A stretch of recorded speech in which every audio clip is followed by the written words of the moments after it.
In death, Leonard Cohen is having a rebirth. The legendary singer is being remembered by older and younger generations alike for his timeless music.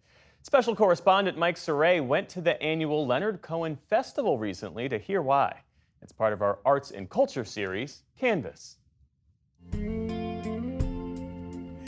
I've heard that there was a secret chord that David played, and it pleased the Lord. Ah, but you don't really care for music, do you? Singer, poet, lover, monk. Leonard Cohen, still very much an enigma for his longtime faithful following and a new generation of converts just now discovering him. Hey, welcome to the San Francisco Leonard Cohen Festival. Great to be here in his next program. Since Leonard Cohen's death in 2016, there's been no shortage of tribute shows, music compilations, and interpretations of his work. This three-day annual San Francisco Leonard Cohen Festival features his music and his poetry by local musicians and poets, many of whom never got to experience him in life. After Leonard passed, I think people are eager to keep his memory alive and the passion that he brought to his words and poetry and music. And it's a little cathartic to revisit it annually. There's so much comedy in what he says. Clay Eugene Smith started the festival in 2018, soon after Leonard Cohen's death at age 80. He also performs in it with an a cappella men's chorus, sporting Cohen's signature fedoras and suits, whose repertoire is exclusively Leonard Cohen music. Calling themselves the Conspiracy of Beards, they've been performing at clubs around the San Francisco Bay Area for more than 2 decades. I remember you well in the Chelsea Hotel. They held impromptu memorial concerts at local transit stations the night Cohen died. His passion for poetry, his words, asking questions, a little bit of religion, a little bit of politics, diving deep into those things and not having all the answers. If you want a lover, I'll do anything you ask me to. Their sister a cappella chorus, The Conspiracy of Venus, highlighted Cohen's collection of love songs originating from his poetry, like most of his music did. If I knew where the good songs came from, I'd go there more often. I see him mainly as a poet of, lovers, a troubadour of broken hearts. Jenny Lim came of age in the 60s and 70s, listening and performing Leonard Cohen's music as an aspiring folk singer herself. Equally inspired by Cohen's poetry, she became a poet instead, and is currently San Francisco's official poet laureate.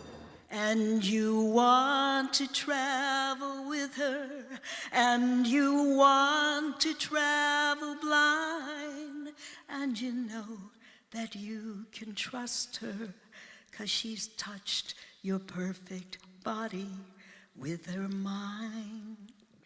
Thank you. What makes him so special?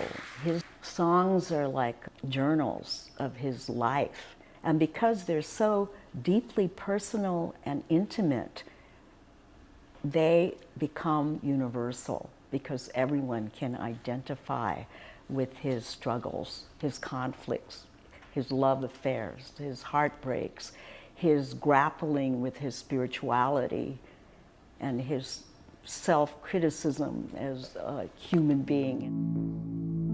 Writing songs with someone is an intimate process. You have to shed the ego, take risks. Having been invited into Leonard's Tower of Song, I got to know him well. Sharon Robinson was a co-songwriter on Leonard Cohen's albums. She traveled with him on his first international tour, starting as a backup singer with his band, and played with him on his last.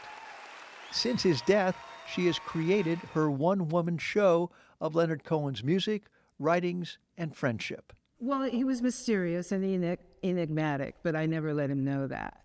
I always just treated him as a regular guy. Somehow from the beginning, we had a rapport that was kind of just an automatic thing. He's said many times that he can spend years on a song. I feel very privileged to have been given these words to write music, these words that Leonard had worked on for years.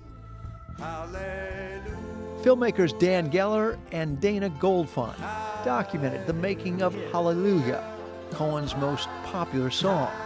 For the recent film, Hallelujah, Leonard Cohen, A Journey, a Song.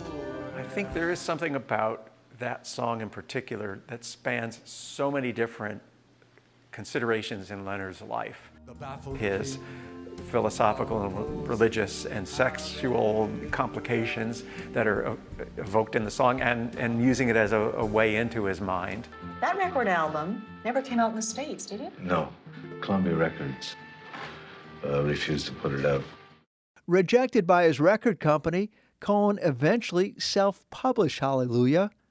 The film also covers Cohen's 3-year sabbatical from his music career to study as a Buddhist monk, while other artists' versions of Hallelujah made it a hit and one of pop music's most copied songs. So many different artists were covering it that, and it was showing up in generation after generation's animated films, you know, whether it was Shrek in 2000.